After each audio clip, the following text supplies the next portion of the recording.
주의 형상으로 변화되어 가는 자라는 제목으로 말씀을 전하도록 하겠습니다. 하나님께서는 그 하나님을 사랑하는 자, 곧 그의 뜻대로 부르심을 입은 자들에게 모든 것이 합력하여 선을 이루신다라고 말씀을 하십니다. 자, 그런데 이제 28절은 이제 29절로 연결이 되잖아요. 그렇다면 이 합력해서, 모든 것이 합력해서 선을 이루어 나가신다라고 하는 것은 사실 29절에 연관이 되어 있어요. 그 선은 무엇이겠습니까? 뒤에 나와 있는 그 아들의 형상을 본받는 것과 연관이 되는 거죠. 이제 이걸 이렇게 해석할 수가 있습니다. 하나님은 모든 것을 통해 그 아들의 형상을 본받도록 우리를 빚으시고 또 훈련하시는 그런 분이시라고 이렇게 우리가 이렇게 해석을 할 수가 있는 것이죠. 하나님의 뜻은 분명합니다. 우리가 그의 그 아들의 형상, 맏아들의 형상을 본받도록 우리를 이렇게 정하시고 부르신 것이죠. 창세기 17장 1절을 우리가 잠깐 살펴보도록 하겠습니다. 구약이죠. 창세기 17장 1절.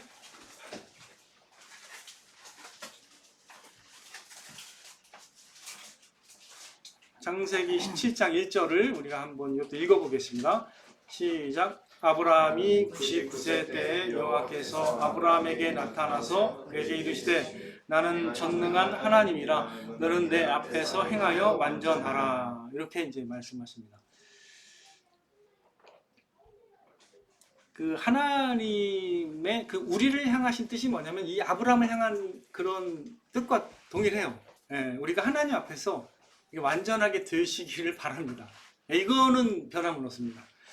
마태복음 5장 48절에도 예수님이 그 하나님의 뜻을 우리에게 전달하시는데 마태복음 5장이 하나님이 구약에서 주신 율법이 진짜 어떤 의미인지를 밝히면서 나는 율법을 폐하러 온 게 아니라 완전하게 하려 한다고 이렇게 말씀하시면서 48절 맨 마지막 절에 이렇게 말씀하십니다. 그러므로 하늘에 계신 너희 아버지의 온전하심과 같이 어떻게 해요? 너희도 온전하라.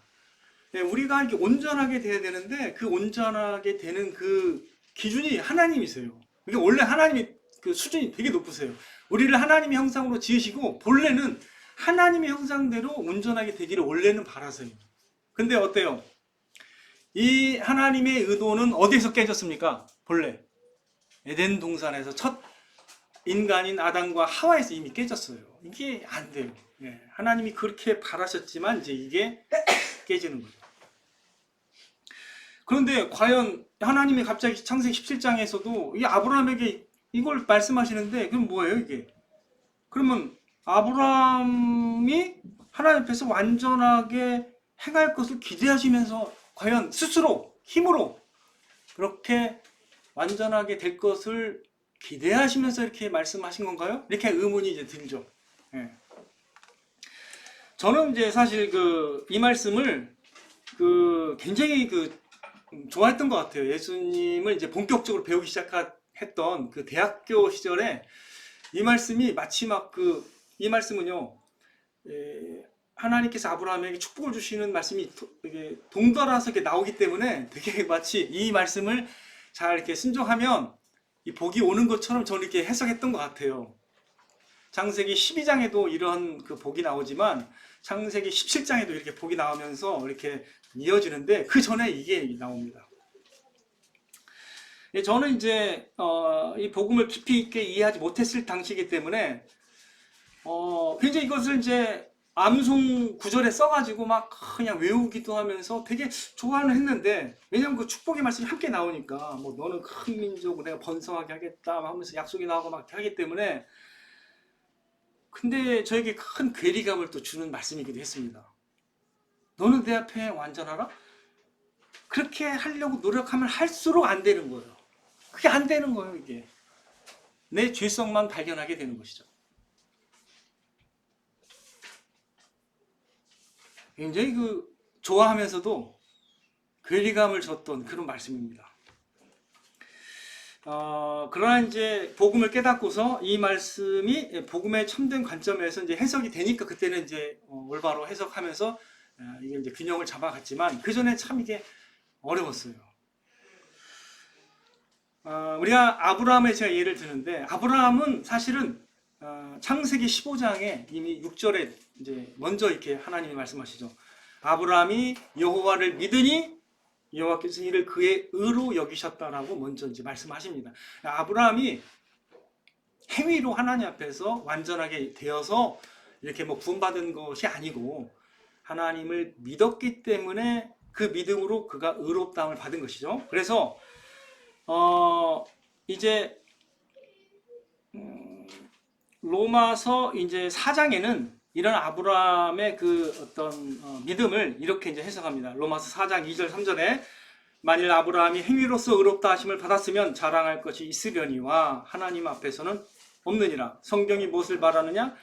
아브라함이 하나님을 믿음에 그것이 그에게 의로 여겨진 바 되었느니라. 이렇게 이제 정리를 하면서 뒤이어서 나오는 이제 구절이 뭐냐면 그 언약의 상속자가 되는 것, 세상의 후사가 되라는 이런 언약의 상속자가 되는 것도 은혜에 속하기 위하여 믿음으로 된다라는 그런 것을 이제 변증을 합니다. 사도 바울이 로마서 4장에. 그래서 이것을 이제 우리가 이러한 빛에 의존해서 이걸 이제 복음의 관점으로 이걸 다 해석하게 된다면 이미 하나님이 부르셨어요. 창세기 12장에 부르시면서 축복을 하시기로 약속을 합니다. 하나님의 주권적인 은혜의 언약이죠. 그리고 나서 아브라함 믿습니다. 의롭게 되죠. 그리고 나서 하나님이 갑자기 이제 내 앞에서 완전하라고 말씀하시죠. 근데 그것을 해석하기가 쉽지는 않아요.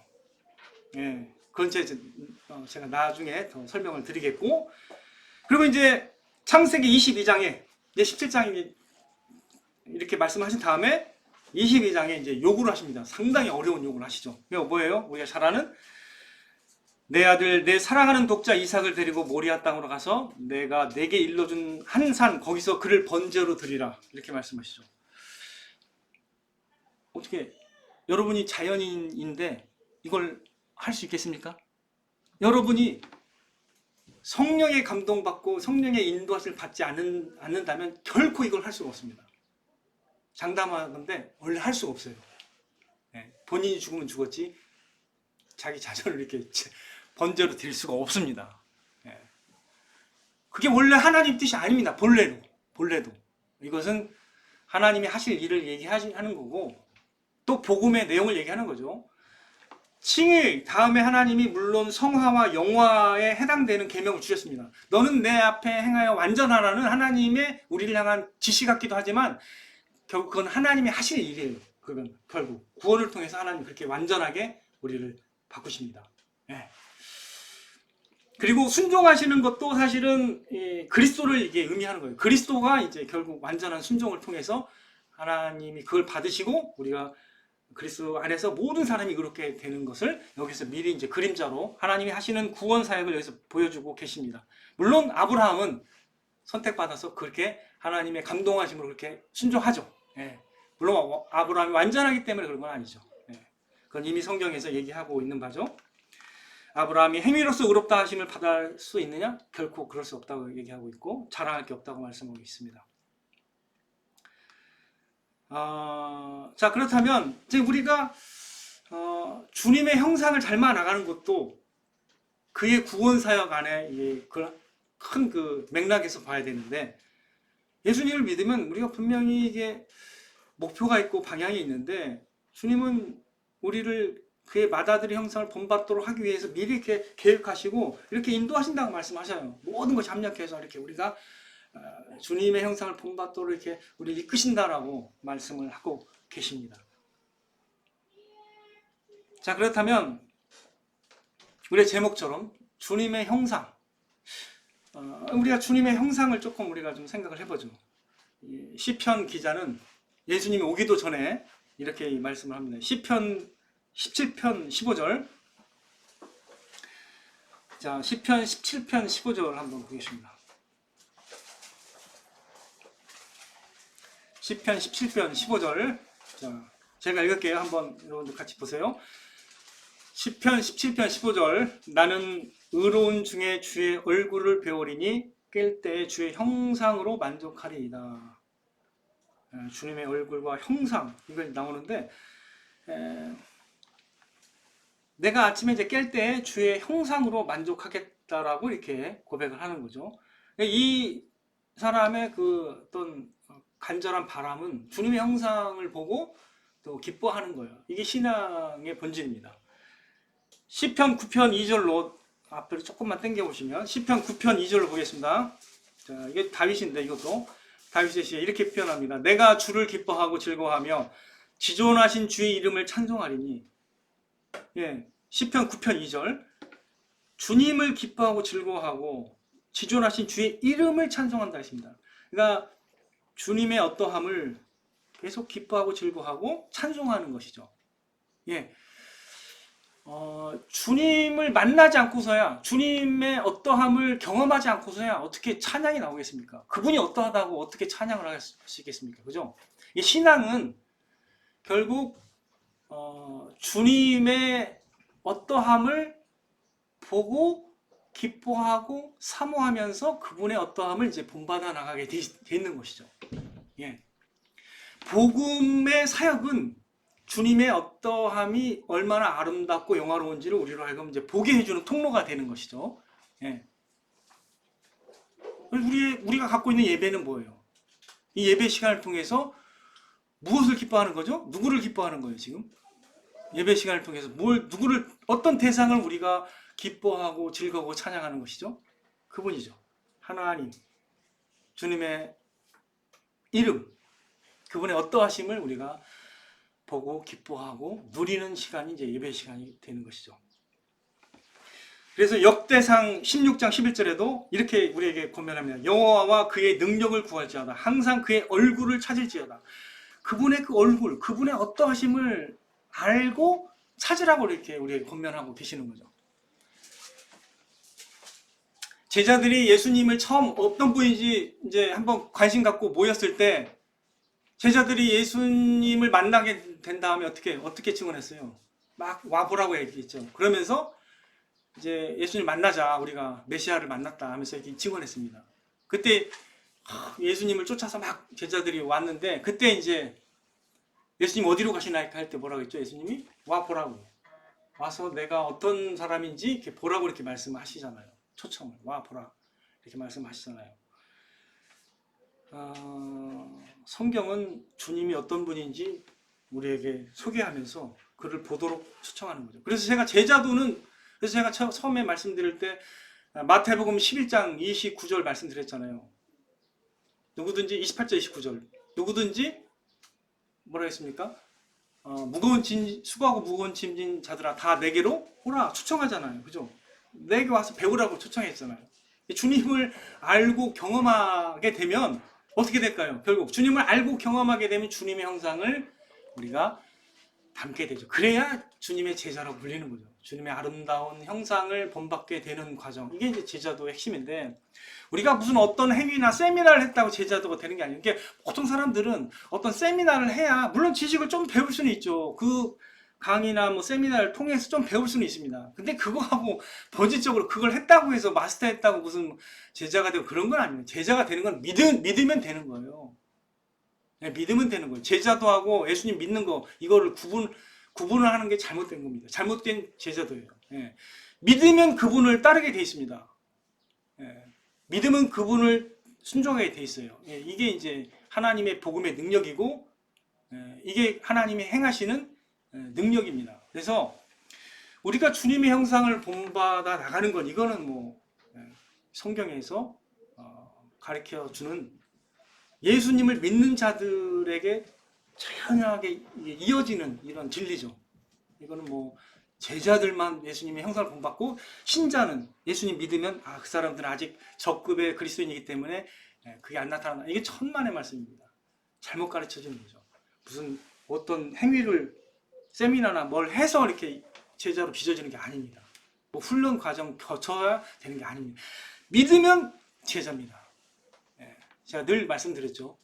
사도행전 그리스도인의 원원이 제자들을 통해서 나온 거거든요. 이게 헬라권에서 제자들을 그리스도인이라고 부르게 된 거예요. 그래서 어원 자체가 제자나 그리스도인 똑같습니다.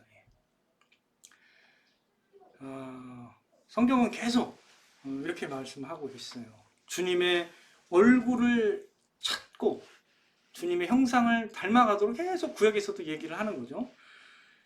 시편 24편 3절에 6절 여호와의 산에 오를 자 누구며 그의 거룩한 곳에 설 자가 누구인가? 핵심이 뭐예요? 쭉 나가다 맨 마지막에 여호와를 찾는 족속이요 야곱의 하나님의 얼굴을 구하는 자라고 이렇게 얘기하고 있습니다.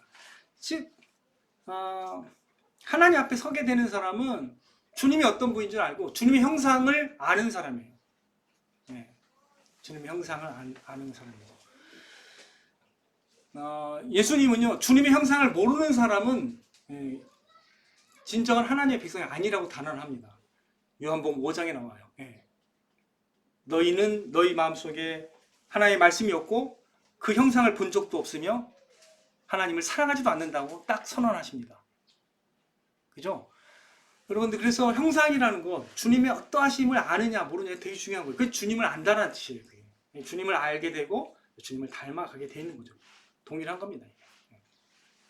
성경에서 안다라는 것은 깊은 의미가 있는 거예요. 그래서 제자도는 사실은 주님의 형상을 배워나가는 그 과정을 전체를 다 말하는 거예요. 뭐 그 마스터한 사람 없습니다. 계속 마스터해야 하는 거예요. 우리가 계속 주님을.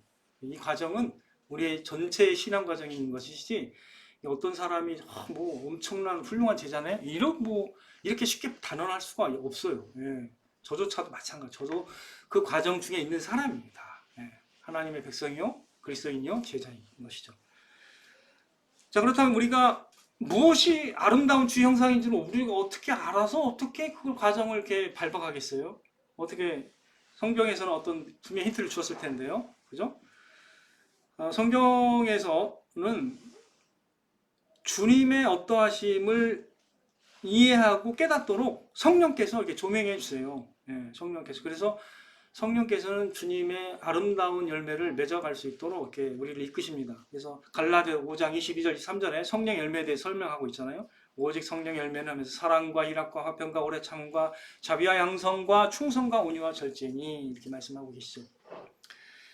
그리고 오직 위로부터 난 지혜도 설명하십니다. 오직 위로부터 난 지혜가 어떤 거냐면 성결하고 다음에 화평하고 관용하고 양순하며 긍휼과 선한 열매가 가득하고 편견과 거짓이 없나니 이런 것들이 우리가 이걸 토대로 우리가 어떤 인격이나 어떤 열매를 생각할 때 분별할 수 있어야 됩니다. 참으로 하나님께로부터 온 것이 어떤 것인지를 특성을 이해해야 됩니다. 자, 예를 들어 제가 한번 설명해 볼게요. 여러분들이 이게 그리스도인의 참된 모습이 이런 것이 돼야 된다. 내지는 또 어떤 이름은 그리스도인인데 이게 아닌 것 같아요. 이게 분명히 이런 게 발생하거든요. 최근에 뉴스에 많이 등장하는 사실은 그 목사와 교회가 있었습니다. 이 동네에 멀지 않아요. 사랑제일이 들어가는 교회예요. 근데 그 교회 그 목사와 성도들이 하는 행위는 사실은 그 이름과는 너무 거리가 멀거든요. 상당히 저도 굉장히 마음이 많이 안타까워요, 사실은. 세상에서도 굉장히 탐욕적으로 봐요. 엄청 너무 탐욕적이게 해서 감히 저는 그게 너무 힘듭니다. 그게 이제 사실은 그리스도의 이름으로 그 악을 행하는 게 굉장히 실제로 있어요. 있습니다. 이 세상에 많이 있습니다. 기독교에게 많이 있어요. 그래서 그게 참 가슴 아픈 거죠. 사실은 근데 그리스도는 그러한 모습이 아닙니다. 절대 그리스도는 그러한 모습을 우리에게 가르쳐 준 적이 없습니다. 우리가 잘못된 거죠. 그러니까 우리 기독교를 믿는다고 말하는 사람이 잘못된 거지 주님이 잘못된 건 아니에요. 본래는 문제는. 그래서 우리는 잘못될 수 있습니다. 우리는 참 그게 참 안타까운데 근데 우리가 만일에 그런 것을 최소화하고 진정한 그리스도인이라면 그게 사실은 최소화가 됩니다. 분명히 말씀드리지만 그리스도인이 아니기 때문인 경우가 사실 더 많아요. 그리스도인이 아닌데 그리스도인이라고 말하는 사람이 있다라는 거죠. 여러분 이걸 또 아셔야 됩니다. 심지어 세상에서는요 그리스도인보다 매력적이고 멋진 인격의 소유자들도 있습니다. 세상 사람이 보기에. 나름 친절하죠? 여러 가지 선행을 행합니다. 훌륭하다고 얘기할 수 있는 사람이 꽤 있어요. 꽤 있습니다. 근데 이제 이것도 꿰뚫어 봐야 돼요. 근데 그거에만 또 우리 여러분이 넘어가면 안 돼. 진짜. 근데 복음이 과연 능력이 있는 거야? 예수님 믿는다고 하는 사람들은 별발 일 없어요. 우리가 보기에. 근데 오히려 믿지 않는데 선하고 마치 영향력이 참 굉장히 좋은 사람들이 있어요. 이 세상에는. 그래서 우리가 헷갈릴 때가 있어요. 진짜 복음이 살아있는 능력이 있는 거야? 이렇게 생각하게끔 만드는 인물도 있습니다. 근데 여러분 속지 마십시오. 제가 분명히 말씀을 드리지만 성경은 그러한 행동까지 다 꿰뚫어보고 판단을 내립니다. 세상의 칭찬과 인정을 받을지라도 실상 그들은 자기의 이름과 영광을 구하는 행동 때문에 그게 나온 거예요. 즉 자기의와 자기의 어떤 명예를 향한 사랑에서 나오는 좋은 행동도 꽤 있습니다. 세상 사람이 보기에. 여러분 그 이해하셔야 됩니다. 이걸 이해하셔야 여러분이 복음을 이해하는 거예요. 예를 들면 저도 마찬가지예요. 제가 예수님 사실 안 믿는다고 가정해보세요. 그런데 착해. 아주 훌륭해. 겉에 보기에는. 여러분이 저를 만약에 믿는다면 여러분 속는 거예요. 내 능력으로 이렇게 내가 되었다고 막 내가 메시지를 전한다고 생각하십시오. 저를 따르십시오. 여러분 속고 있는 거예요. 사람 본질적으로 다 똑같습니다. 깊은 곳은 다. 다 똑같은 거예요. 차이가 있다면 복음의 능력이 차이가 있는 거예요. 여러분의 능력은 똑같아요. 본래 저나 여러분이나 거리에 있는 누추한 사람이나 멋있게 보이는 교회에 있는 사람이나 본질은 다 똑같은 거예요.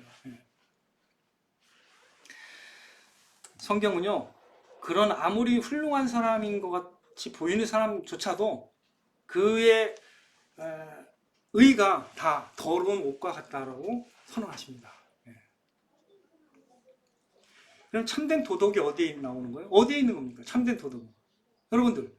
그래서 사람에게 여러분 이렇게 혹하지 않아도 되는 거예요. 사람은 본질적으로 다 동일해요. 아름다운 인격과 됨됨이는요 분명히 있습니다. 근데 하나님으로부터 나오는 거예요. 참된 도덕은 하나님을 존중하고 경외하는 데서 나오는 것입니다. 이건 제가 말씀으로 제가 설명을 드릴게요. 요한복음 7장 18절 꼭 찾아보세요. 요한복음 7장 18절.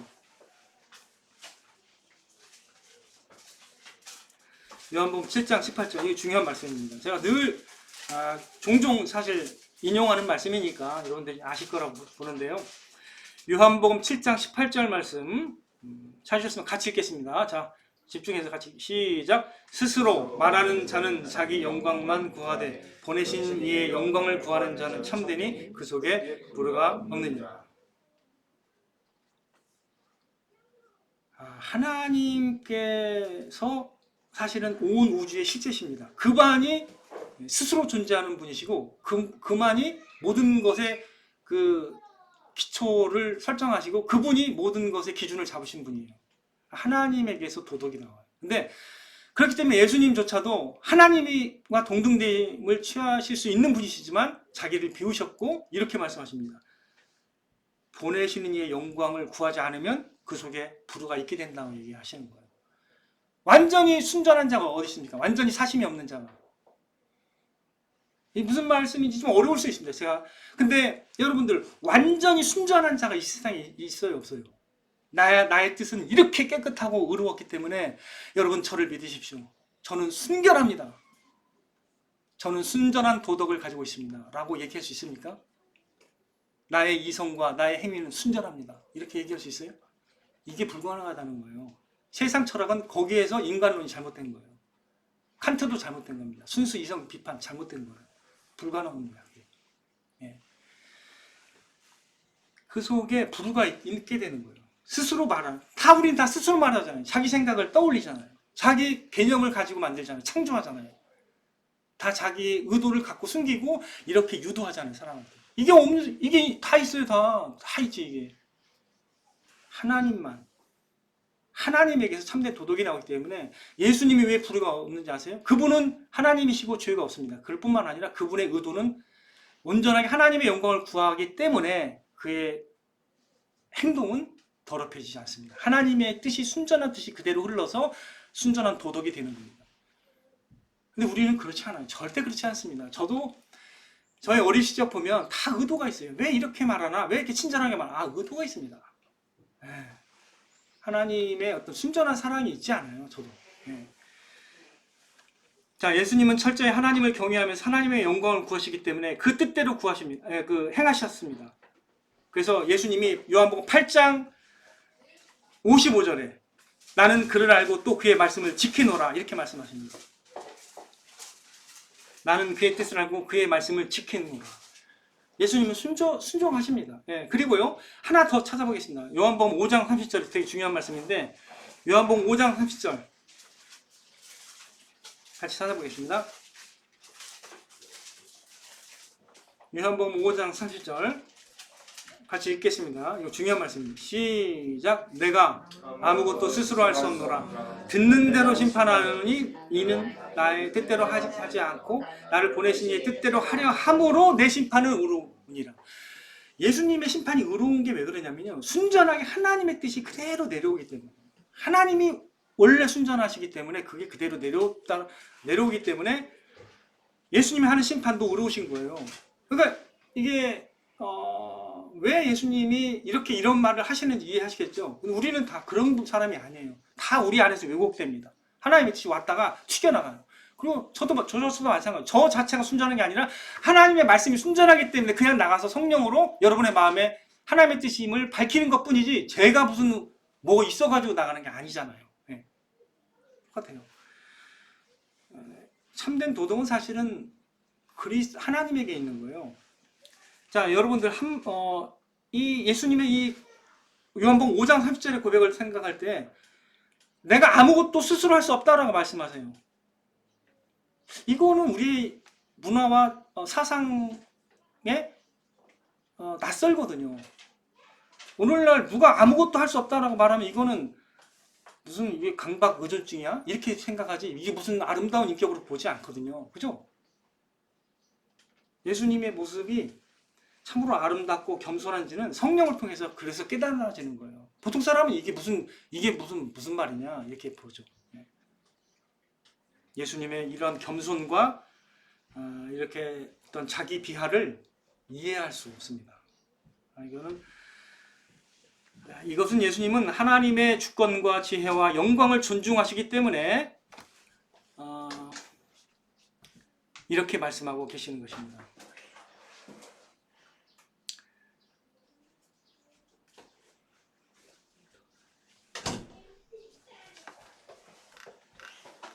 그래서 저는 이제 담대히 말씀드릴 수가 있습니다. 여러분이 참된 도덕의 아름다운 열매를 맺기 위해서는 반드시 지금 언급한 이 말씀과 함께 주님의 형상을 깊이 묵상해야 되는 것입니다.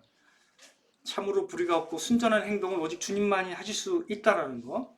그렇기 때문에 우리는 오직 그리스도 안에서만 성령의 능력으로 새로운 피조물로 빚어갈 수 있는 거예요. 우리 안에는 능력이 없어요. 그리스도 안에 능력이 있기 때문에. 그래서 고린도서 5장 17절 그런즉 누구든지 그리스도 안에 있으면 새로운 피조물이라. 그리스도 안에서 변화의 능력이 있는 거죠. 복음 안에서 변화의 능력이 있는 겁니다. 하나님은 그러한 우리에게 너는 내 앞에서 행하여 완전하라. 이건 우리의 능력을 통해서 이루라는 게 아닙니다. 예, 그게 아니에요.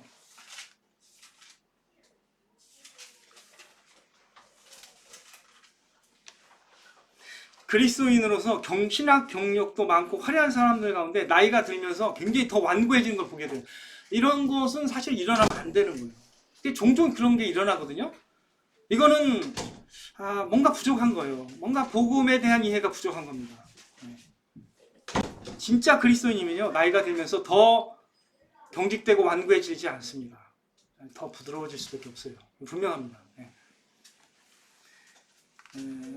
모든 참된 그리스도인 제자들은요 주님의 아름다운 형상을 지니게 되어 있어요.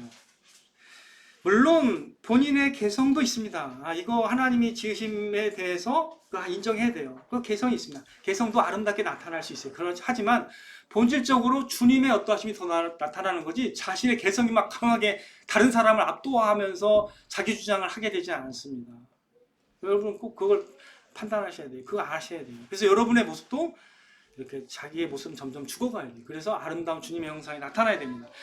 왜 그래요? 우리의 믿음에서 이미 그걸 선언하고 있기 때문이죠. 우리의 옛사람은 십자가에 못 박히고 주님의 새 생명 안에서 우리 살아가는 사람들이잖아요. 오직 내 안에 그리스도께서 살아가시는 것이라고 고백하는 게 갈라디아서 2장 20절이잖아요. 그죠? 그래서 저는 여러분들이 그것을 좀 더 깊이 있게 이해했으면 좋겠습니다. 믿음이 깊어지면은요, 이게 믿음에 대한 이해가 깊어지고 말씀 가운데 확신하면은 이게 자동적으로 연결이 되게 돼 있어요. 복음에 대한 이해가 깊어지면서 복음의 효력이 더 나타납니다. 복음을 이해한다는 것은 복음의 효력도 알고 경험한다는 거예요. 그래서 우리가 제자다 할 때는 우리의 옛사람이 일단 십자가에서 그리스도와 함께 못 박혔고 그리스도와 함께 새 생명 가운데 살아있다, 이걸 이해하는 거예요. 그래서 우리의 믿음은 그리스도와 연합을 의미하는 거죠. 같이 나가는 거예요. 그래서 근데 나이가 들었는데 여러분의 자아가 더 세지고 막 강해진다, 이거는 잘못된 겁니다. 분명히 말씀드리지만 이거는 뭔가 복음을 잘못 이해하고 있는 거예요. 여러분들 그래서 강해지면 안 돼요. 여러분의 자아가 막 강해지는 게 잠시는 좋을 수 있어요. 왜? 다른 사람이 내 말을 들으니까. 근데 그게 아닙니다. 여러분의 자아가 더 크고 강해지면요, 함께하는 사람이 엄청 괴로워요. 나중에 여러분이 이제 죽잖아요. 그걸 이제 판단합니다. 저 사람은 힘들어, 이렇게 이제 얘기합니다. 그렇게 되면 안 되고요. 여러분이 그 사람 가운데 지극히 작은 자가 되어야 됩니다. 그래야 섬기는 자로 모습으로 남아 있어야 돼요. 그래서 세상은 그런 모습 속에서 주님의 형상을 보게 되는 거죠. 곡식이 익어갈수록 고개를 숙인다는 것은 굉장히 우리 성경의 진리와도 이게 통하는 거예요. 이제 제가 관찰한 바로는, 제가 참 믿음이 있는 사람들을 쭉 많이 도와가면서 관찰한 건 뭐냐면요, 자아나 개성이 강해지지 않습니다. 절대로. 계속 주님의 형상이 더 아름답게 빚어져 나가는 걸 많이 관찰했어요. 저는 많이 확인했습니다. 제가 양육하면서. 그리고 이제 변화의 그 방식이 뭐냐면, 절대로 우리 스스로의 능력이나 어떤 우리 스스로의 어떤 교육에 있지 않아요. 절대 그렇게 있지 않고 하나님의 주권적인 은혜의 능력으로, 성령의 역사하심으로 변화시키는 하나님의 능력으로 우리를 변화시키십니다. 그래서 제가 창세기 17장 1절에서 말씀드렸잖아요. 나는 전능한 하나님이라. 이게 키포인트예요. 그거에는 우리가 생각을 안 해. 나는 전능한 하나님이라가 핵심이에요. 하나님은 그걸 가능하게 하시는 분입니다. 물론 우리가 죽고 나서 영화롭게 되잖아요. 완전하게 변화됩니다. 그것까지 다 염두에 둔 말이에요. 내 앞에서 완전하라는 말은 성화뿐만 아니라 영화까지 염두에 두신 말씀이에요. 그걸 가능하게 하시는 분이 하나님이세요. 자, 하나님은 그렇다면 복음 사건을 통해서 예수 그리스도 안에서 성령의 능력으로 우리로 하여금 뭘 보게 하실까요? 변화의 키포인트는 고린도서 3장 18절이죠. 늘 제가 말씀드리죠. 우리가 다 수건을 벗은 얼굴로 거울을 보는 것 같이 뭘 본다고요? 주의 영광을 보매, 주의 영광을 보매 그와 같은 형상으로 변화하여 영광으로 영광에 이르니 곧 주의 영으로 말미암음이라. 하나님이 사실은 삼위일체 하나님의 사역으로 우리는 변화되게 돼 있어요. 우리의 능력이 아닙니다. 삼위일체 하나님의 능력입니다. 주의 영광을 보여야 돼요. 그래서 주의 아름다운 영광과 형상을 봐야 돼요. 그러면 변화됩니다. 우리가 금목자, 우리 한자 성어도 있지만 끼리끼리 이렇게 살다 보면 변화됩니다. 그죠? 이거는 기본이죠. 그죠? 우리가 주님을 보고 주님의 아름다운 모습과 주님의 아름다운 형상을 보면 볼수록 그렇게 변화되어 가는 거예요. 이게 성령이 하시는 일입니다. 성령은 주님의 영광을 보게 하는 거예요. 요한복음 16장 14절 그가 내 영광을 나타내니 내 것을 가지고 너에게 알리시겠습니다. 그가 누구예요? 성령입니다. 그가 내 영광을 나타내는, 성령께서 말씀 속에 나타난 주님의 영광을 보게 하는 거예요. 성경을 볼 때 성령이 역사하시는 게 그런 겁니다. 주님의 아름다운 모습을 보게 하는 거예요. 그래서 굴복하게 하는 거예요. 주님이 이렇게 아름다우시고 지혜로우시구나. 주님이 이렇게 온유하시구나. 주님이 이렇게 사랑이 많으시구나. 주님이 이렇게 하나님을 기뻐하심으로 거룩을 선택하셨구나. 이런 걸 깨닫는 거죠. 제자도의 가장 중요한 말씀이 뭐죠? 여러분 잘 아시는 마태복음 28장 19절 20절이죠. 거기서 키포인트가 있습니다. 마태복음 28장 19절 20절 그러므로 너희는 가서 모든 민족을 제자로 삼아. 그 다음에 뭐죠? 그 다음에 뭐예요? 아버지와 아들과 성령의 이름으로 세례를 주고 세례를 베풀고 내가 너에게 분부한 모든 것을 가르쳐 지키게 하라. 내가 너에게 분부한 모든 것을 가르쳐 지키게 하는 게 쉬운 일은 아닙니다. 우리의 능력으로는 안 돼요. 근데 누구의 사역으로 가능해요? 그게? 아버지와 아들과 성령의 그 이름의 그 능력으로는 가능합니다. 그래서 복음에 이미 사역 안에 이미 이러한 것들을 다 하나님이 다 장치를 만들어 놓으셨어요. 그래서 예수 그리스도는 사역을 온전하게 성취하시고 그 우리에게 의롭다함을 받도록 하셨습니다. 그리고 성령은 그걸 보도록 하시고 개인의 구원이 성취대로 하십니다. 하나님은 그리고 성령을 통해서 우리가 영원히 함께 하십니다. 그래서 뭐라 했습니까? 내가 세상 끝날까지 너희와 영원히 항상 함께 있으리라 이렇게 말씀하시잖아요. 주님이 함께 하셔서 우리를 인도하시는 거예요. 아까 이렇게 말씀드렸죠. 주의 영으로 말미암음이니라. 성령으로 우리가 계속 새롭게 지어지고 변화되고 있는 것입니다.